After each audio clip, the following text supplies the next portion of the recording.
Bien, está planteado el conflicto de la Argentina con los fondos buitre.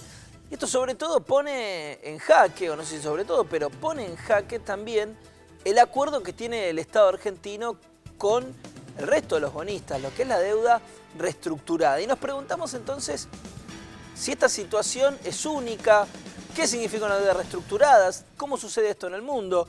De eso se va a ocupar hoy José Nathanson, que ya fue bienvenido, así que nos metemos de lleno en esto, José. Exactamente. Bueno, lo que queríamos plantear hoy era la situación de Argentina, en el momento en el que Argentina está discutiendo, volviendo a discutir la situación de su deuda externa, plantearnos acerca de la situación de la deuda en el mundo y de cómo la renegociación de deuda, los defaults, los acuerdos de deuda, lo que llamamos más genéricamente conflictos de deuda, no son un invento argentino, no son como el dulce de leche o el colectivo, son algo que sucede de manera habitual en el mundo. El mapa que vamos a ver a continuación muestra, está pintadito en color rojo, los diferentes países que en algún momento de su historia tuvieron algún conflicto de deuda. Como verás, Pablo, son prácticamente casi todos los países del mundo. Zafan Estados Unidos, zafa Canadá, zafa algún país europeo, pero en general casi todos los países del mundo en algún momento de su historia tuvieron algún conflicto con su deuda. El número que está en verde sobre el plano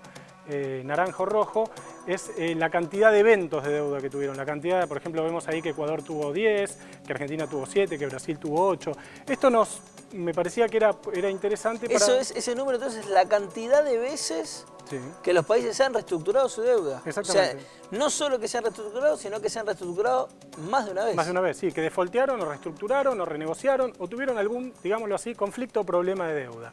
Esto demuestra que la situación de Argentina no es una situación excepcional del conflicto mundial y plantea un tema que a mí me parece interesante y que creo que valía la pena llevar a la discusión, que es cómo la deuda externa y cómo la renegociación de la deuda externa es parte inherente de la lógica de funcionamiento del capitalismo, sobre todo en tiempos globales, porque esos conflictos de deuda que estamos señalando fueron sobre todo en los últimos años, en las últimas 2 o 3 décadas, digamos.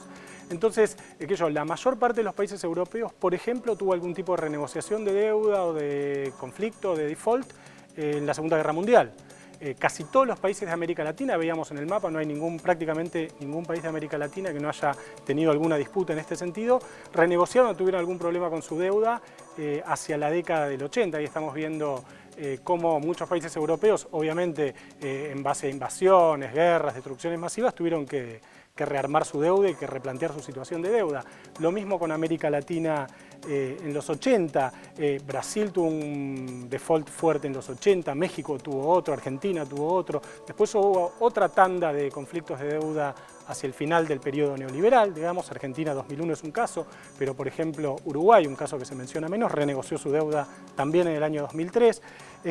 Quiero decir con esto, la renegociación de deuda, los conflictos de deuda, los defaults son parte de la lógica de funcionamiento del capitalismo. Por eso creo que no hay que asombrarnos, ¿no? Me quiero quedar con esto que decís porque es como una afirmación muy contundente, muy clara. O sea, lo que vos estás planteando es que necesariamente para que el capitalismo funcione, por lo menos para que a algunos les funcione, tiene que existir esto. Hay países que en un momento necesitan empezar a reestructurar su deuda, pero sobre todo estamos hablando de que necesariamente los países están permanentemente endeudados. Sí, claro, ese es un problema básico. Vos sabés que por cada bien o servicio que se produce en el mundo, o sea, bien o servicio, algo tangible que se produce en el mundo, por cada dólar de bien o servicio que se produce en el mundo, hay 10 dólares equivalentes en el mundo financiero. Esto quiere decir que el mundo financiero es 10 veces más grande que el mundo, digamos. Claro. Entonces, algunos analistas sostienen que las renegociaciones de deuda son una manera que encuentra el capitalismo para que el mundo financiero en algún momento explote,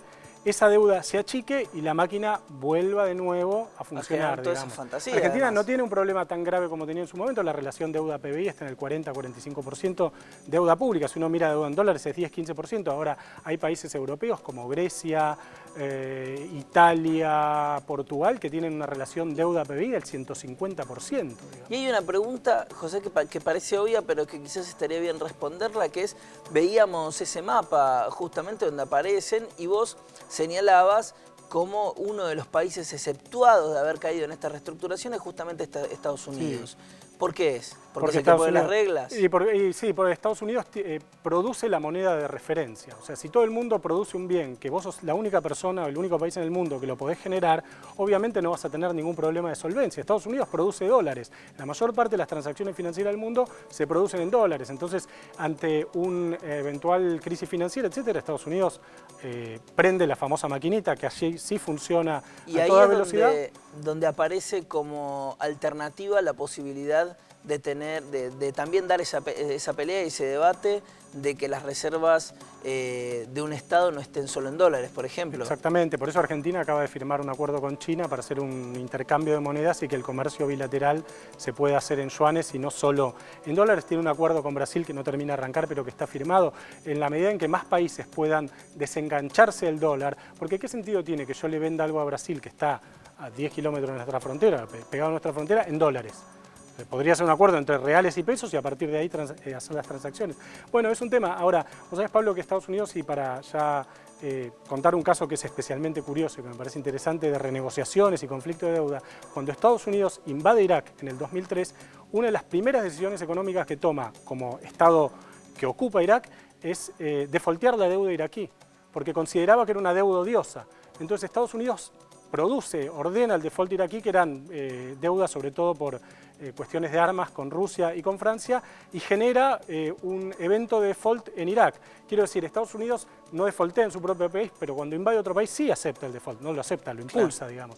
Entonces me parece que el dato a subrayar, y esto era lo que yo quería traer hoy, es la idea de que la deuda, en la medida en que vivimos en un mundo financiero tan apabullante, tan enorme, tan grande, que repito, es 10 veces el mundo real, o sea, hay 10 veces más dólares en circulación en el sistema financiero que en la economía real, en la economía de la gente, en la economía tangible. En la medida en que esto ocurra, los conflictos de deuda son algo que va a seguir ocurriendo. Seguramente el próximo escenario no va a ser Argentina, no va a ser América Latina, va a ser Europa. Bueno, queda claro, José, Bueno. Realmente. Nos deja un poco, a mí por lo menos me deja pensando y siempre con algo de angustia, ¿no es cierto? Sí, son temas... por lo inalcanzable, ¿no? Sí. Por lo inabarcable que resulta para nosotros. José, muchísimas gracias. Bienvenido a este programa. Va a ser un placer tenerte aquí todos los lunes. Bueno, muchas gracias. Realmente. Muchas gracias. Nos veremos todos los lunes.